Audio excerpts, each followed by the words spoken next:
Drake May goes to Minnesota and he has a great year throwing to those guys, I'm not going to look at it from a New England perspective and say, oh man, he would have been doing that here with Pop Douglas and Hunter Henry and the rest of those guys. You just said you'd apologize in the first segment. What? You just said you'd apologize if you were wrong about Drake May in the first segment. If no, I'm saying if he goes there to Minnesota and has a good year because the guys on the Vikings are a good offense and that's a good offense, it's not going to bother me that much. That's a great offense. If he's a baller, he's going to be a baller. Like, I don't understand because that irritates me, honestly, Arcam, because I know that's what people will do. Was Tua a baller before Tyreek Hill got there? No, because he's not. Like, I don't completely believe in Tua. I think he was in the MVP race this year. Because I don't think his situation is exactly what would happen in Minnesota, by the way. Also, I do think that that's just priming it for being another one of this, what we just saw in free agency with Calvin Ridley. Immediately, that's overpaid. He's actually going to be a bust there, blah, blah, blah. Like, if Drake May goes and has success out in Minnesota, I think it's going to be that line. Oh, he wouldn't do that here. Yeah. They don't have the offensive line. They don't have the weapons. No, if he's a good quarterback, he's probably going to be a good quarterback out there, and he probably would be fine here, and maybe you have to sit him for a year. Let me split the difference. Like, Arcan, you're probably right. Like, Minnesota has better weapons. Maybe Drake May wouldn't look as good. But if Drake May can play, the Patriots will look like a-holes, right? You'll acknowledge that. Sure. If he's like an all-time great quarterback. I just think that's an if he goes out there and he though. has a decent year because there's good guys around him, like Tua, who you don't think is that good, Mego, you just said it. You don't think he's that good. He's a product of the offense. But just if that's what he is, then it's not going to bother me that much as a Patriot. We could debate what Drake May would look like here without the same weapons he'd have in Minnesota. Fine. But if he goes there and plays and the Patriots trade back and he looks good, they're going to look like a-holes. I don't get what we're debating. They're going to look stupid. Unless they knock it out of the park at 11 and 23 and they hit on like Bo Nix at 23 and he's better, they're going to look like clowns. So that's a dangerous game to play. And if you don't believe in Drake May, you don't believe in Drake May. If you don't believe in him and you don't have conviction in him, then don't listen to me. I like him. But if they don't, they should trade back. If they like him, they shouldn't be afraid. They shouldn't be afraid to take him. Way too many people are afraid to take a quarterback. It's the one thing that can turn this franchise around in 2 seconds. That's it. Free agency could have helped. They chose not to partake. Okay, can I say this was really not nice? What? In the Twitch chat, they're saying that I wish I was a baller, I wish I was a little bit taller song, and saying it's for Andy Hart. Ouch. He's just catching strays in the Twitch chat. He's not even on the show. You're the one that brought it to air. I mean, you're the one who decided to amplify that. You can die. 617-779-7937. We'll get to your feedback here in a moment. Most people want to take the quarterback. Good. Most people are smart. The other 29% agree with Arkin. Biggest busts. Here is what Burt Breer wrote. We played this clip for you off the top, but here's what he wrote. He teased his article today, Mego, which I know you were very excited about. He says, the Vikings trade gives us all a window into where J.J. McCarthy now stands in the eyes of NFL teams. And that's not to say they all love him. It is to say, assuming the Bears, Commanders, and Patriots stay put and draft quarterbacks, 0 of the 3 have shown an appetite for trading out of those 3 picks.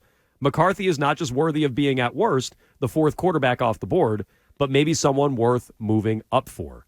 So his point is the top 3 teams are locked in. The Vikings are trading with Arizona at 4, or the Chargers at 5, or the Giants at 6, something like that.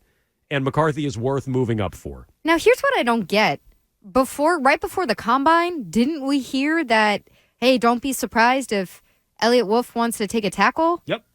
And trade down and take a tackle? Yeah, so here's what Ben Volen wrote to counterpoint what Burt Breer wrote. And again, it's mixed reporting all over the place. I'm just saying, like, I do think that we have, his sources are probably pushing back and saying, like, no, they're going to be at 3.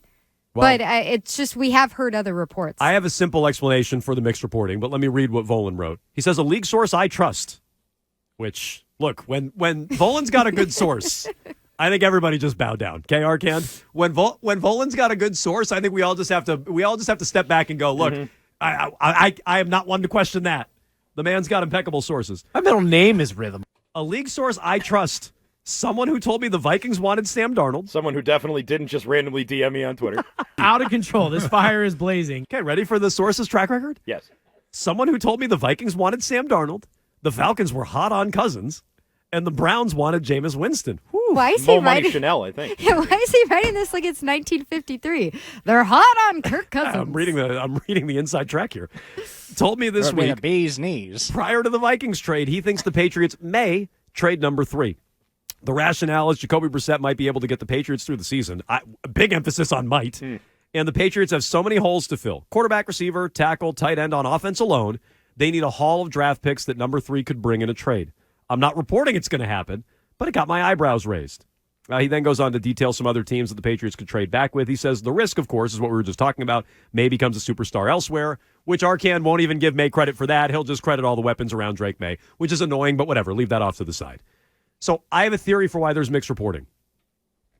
Some people are talking to Wolf and people around Elliot Wolf. Some people are talking to the Crafts and people around the Crafts. Okay, who's going to win out? The Crafts. Yes. Okay, but this is what I'm saying. But why we're getting some reports that Elliot Wolf wants to we're not getting reports Robert Kraft wants to trade back. Right. We're getting reports Elliot Wolf wants to trade back. So if Wolf had any power, maybe they would trade back. But he doesn't, so they won't. The ownership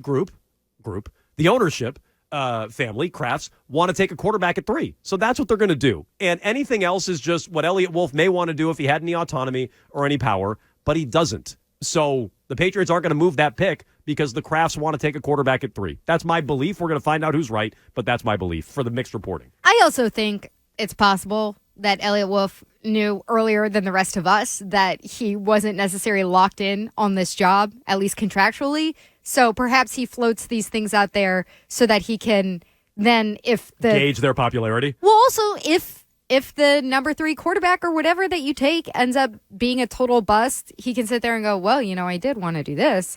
You remember those reports that were out there? Mm-hmm. They were right. Go check the Boston Globe. They were right. It was in there. So anyway, there's some of the mixed reporting going on. You guys can jump in with all your thoughts. A few texts here before we get to the phones. Text line, everybody knows the number. It's 37937. Yay! It's obvious the Patriots are taking and sitting a quarterback and tanking again. So I think it's obvious they're taking a quarterback. Is it obvious they're sitting a quarterback? Yes or no, Mego?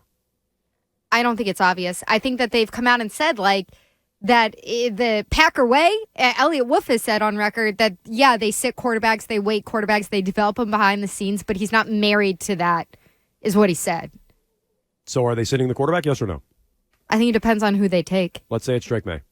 Then he's the one that I think is most likely to sit, yeah, okay. So because he's such a raw talent. You think they might sit him? Arcand, is it obvious they're sitting a quarterback? I think it's obvious that that's a real legitimate option for them. I think that you don't spend $8 million on Jacoby Brissett and have him be a guy that, according to reports now, they're comfortable with starting and maybe starting the whole year. I don't think that just comes out of nowhere. Does that mean they're 100% going to sit the kid and that's going to be the plan from day one? I hope not, but I think it's certainly on the table. Okay, yes. I feel like we're talking about Mac and Cam again, and this is going to make me pro-Mac for a moment, but deal with it. There was no way Mac Jones was going to lose to Cam Newton. There was no way that was going to happen in 2021. Zero chance. And Arcand knows this. I said this all offseason. I don't care what anybody reported. Nothing swayed me off this. He's not worse than Cam. Whoever I'm not sure. Have you played football? I haven't. I am right about a lot of stuff though, Mac, if you haven't noticed, despite not playing. Hey. Including you.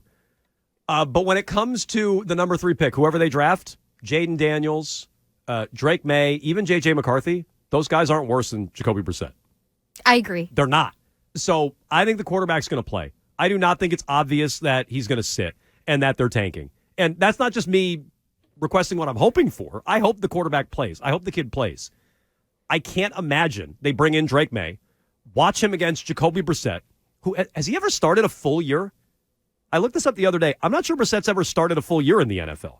This would be the first full year he's ever started. Can you check that for me, Arcand? Thought maybe with the Colts, but I'll look. I don't think so. I don't think he's ever started a full year. Now, maybe there was a year where he started 15 games with the Colts in 2017 and 15 again in 2019. Okay, so that's not a full year, but it's close. Year, but so that's not right then. Yeah. So he basically played a full year each of those 2 years. He's never played 16 games, which means your backup's playing somewhere in there. I don't think they're going to look at Drake May and go, oh my gosh, he can't give us the same opportunity to win as Jacoby Brissett, who the Commanders last year, Mego, the Commanders could not bring themselves to start Jacoby Brissett over Sam Howell last year. Like they watched the two of them and they're like, nope, Sam Howell's better. And so the Patriots are going to look at it and go, this kid's worse than Sam Howell? The kid they're drafting at 3 is worse than Sam Howell? No, but here's the thing is that I don't think that the Patriots' goal this year is win as many games as possible. If they feel like it's very detrimental to the development process of the quarterback, not saying that this is what I think or that trying to convince you this, but if they think that, I think they'll sit him because they'll go, well, this is such a rebuilding year and the development of our quarterback is more important. Now, you can argue about whether or not you think it's better for him to develop out there in games and have it take a couple of seasons the way it did with Josh Allen, or if you want to hide him behind the scenes like Jordan Love, like you can absolutely, it's not like you have Aaron Rodgers out there in front of him, to your point, but I think that it won't be about a competition in camp. Because I do think that any of these quarterbacks would beat out Jacoby Brissett. That's part of the reason they brought in a guy like Jacoby Brissett. Yeah. So it wouldn't be this like nasty situation where it's toxic in the quarterback room. It's going to be about how they want to develop the quarterback. I don't need minicamp. I don't need training camp. I don't need preseason. Whoever they drafted 3 is going to be better than Brissett, and they're going to be playing week 1. And that's assuming it's a quarterback. Like, the only curveball here is they trade down and take stupid Joe Alt or something like that. I'm sure the Panthers thought that about Bryce Young. There's no way he's going to lose his job to Andy Dalton. And I mean, he didn't. He lost the job to Andy Dalton. No, Dalton didn't. came in and played. Because Young got hurt for a game, Arkin. Yeah, but didn't Dalton play in like 5 or 6 games after that? Am I crazy? I thought Dalton started several games after Bryce Young that. started 16 games. Look Did it he up. start all 16? Mark is in Amherst. Go ahead, I'll Mark. check. What's up, Mark? Hey, Mark. Oh, hey, how you doing? So right now, the draft is more important than ever because the Patriots are the worst team in the league after the additions that Chicago and Washington have made, and so this draft is imperative. And it starts with they need to go after T. Higgins, and that way they have the flexibility. Otherwise, they're going to be they're the last team right now on paper, and they will be after this draft if they don't do something more in free agency. I actually think if they go for T. Higgins and draft Marvin Harrison. Okay. And then try to draft their quarterback in the second round. So they're going to get both now. So here's, I'm watching Ryan back there, and Ryan is the embodiment of my emotions. How many more of these phone calls can we take? I'm like, that's unfortunate for Ryan. How many more phone calls can we take about T. Higgins and Brandon Ayuk? Like, the Patriots are really going to get those guys. It's Monday at 2:37. I've hit my quota for the week, Jones. Because this was all of last week. Yeah, we don't need Calvin Ridley. We're going to go get T. Higgins. We don't need to go and overspend for it because they're going to trade for T. Higgins. They didn't even know Keenan Allen was available. Okay, they didn't pay Calvin Ridley. Now they're going to give up draft capital, let's call it pick 34, and pay T. Higgins more money than they just decided not to pay Calvin Ridley. They're not doing that. If I'm wrong, laugh in my face. But I don't think those phone calls are realistic at all. The optimism of Patriots fans like that, it's admirable. I cannot even get my head in the same space that yours currently exists in. But I don't think it's going to happen, guys. They haven't been aggressive on anyone. Nobody. Not even on Wenyu. They took advantage of a kid who fired his agent. That's all they did there. They tagged Kyle Duggar. They didn't get aggressive with Kyle Duggar. Maybe Anthony Jennings. Maybe. Who else have they aggressively pursued? Now they're giving up draft capital and paying someone? They're not doing that. Jones, they didn't even franchise tag Kyle Duggar. I'm sorry, I keep saying franchise. No, I'm saying transition tag. You just said tagged. So, I just want to make sure people remember they didn't even burn cash on Kyle Duggar. They kind of half-weighed it and said, is anybody else going to take him? Probably not. No, so then we can pay him less. They cheaped out on tagging even. So, right, they're not. If they do it, great, and we'll talk about it then. But I can't take phone calls for the next couple of months saying, hey, what if they trade for T. Higgins? Hey, what if they trade for Brandon Ayuk? Hey, did you hear those guys are available? No, we heard. I can't imagine the Patriots are in on those guys. They wouldn't trade for Keenan Allen. It was a fourth-round pick. A fourth-rounder. He's basically free. Yeah. By the way, I don't know why I thought that about Andy Dalton. It's okay. He played like one game last year. I don't know why. I thought he played more than that. He did play a game.